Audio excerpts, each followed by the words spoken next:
Spreuke, hoofstuk 17. Dit is beter om in vrede droëbrood te eet, as om by 'n fees te sit waar daar gestry word. 'n Verstandige slaaf kan heers oor 'n seun wat skande maak. Hy sal saam met die broers hulle pa se goed erf. Silwer word in vuur gesuiwer en goud in 'n oond, maar die Here toets die hart van 'n mens. Moeilikheidmakers luister graag na kwaadwillige woorde.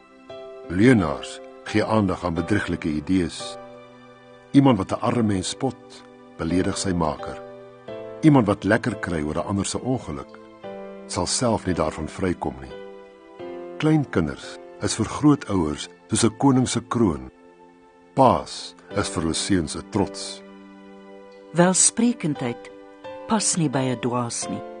Nog minder pas leuns by 'n man van aansien. Omkoopgeskenke sluit deure oop vir die wat dit gee. Dit maak hom suksesvol oral waar hy gaan. Iemand wat stil bly oor onreg teenoor hom, bevorder liefde tussen mense. Om gedurig daaroor te praat, dryf vriende uitmekaar. Een teregwysing bereik meer by 'n verstandige mens as 100 houe oor die rug van 'n dwaas. Hulle wat daarop uit is om kwaad te doen, veroorsaak rebellie. Hulle sal genadeloos gestraf word. Dis beter om 'n beer te te kom wat van kleintjies beroof is, as om 'n dwaas met sy sotheid te konfronteer.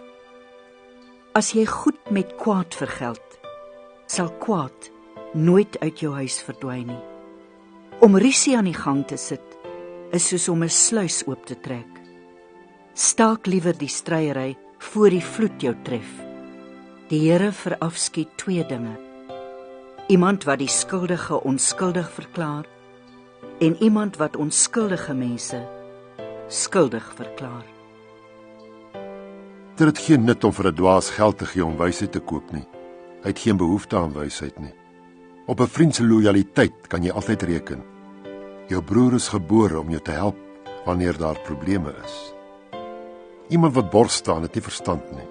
Net so 'n persoon sal instaan vir die skuld van sy naaste. Iemand wat bekleierig is, hou van rusies. Iemand wat arrogant is, soek sy eie ondergang. 'n Huigelagtige mens sal nie voorspoed hê nie. Hy wat die waarheid verdraai, stort homself in die ongeluk. Die pa van 'n dwaas ervaar baie hartseer. Daar is geen vreugde vir 'n pa as sy seun 'n dwaas is nie.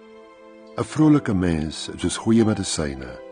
'n Neerslagtige mens tap jou krag. 'n Goddelose mens aanvaar omkoopgeskenke en verdraai die reg. 'n Verstandige mens hou wysheid in die oog. 'n Dwaase mens se gedagtes dwaal doelloos rond. 'n Onverstandige seun is vir sy pa 'n ergernis. Vir sy ma is hy 'n bitter verdriet. Dis verkeerd om 'n onskuldige 'n boete op te lê, of om 'n persoon van aansien te straf omdat hy eerlik is.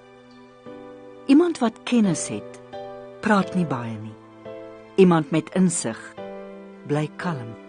Wanneer 'n dwaas stil bly, kan dit lyk of hy wys is, en as hy sy mond toehou, lyk hy soos iemand met insig.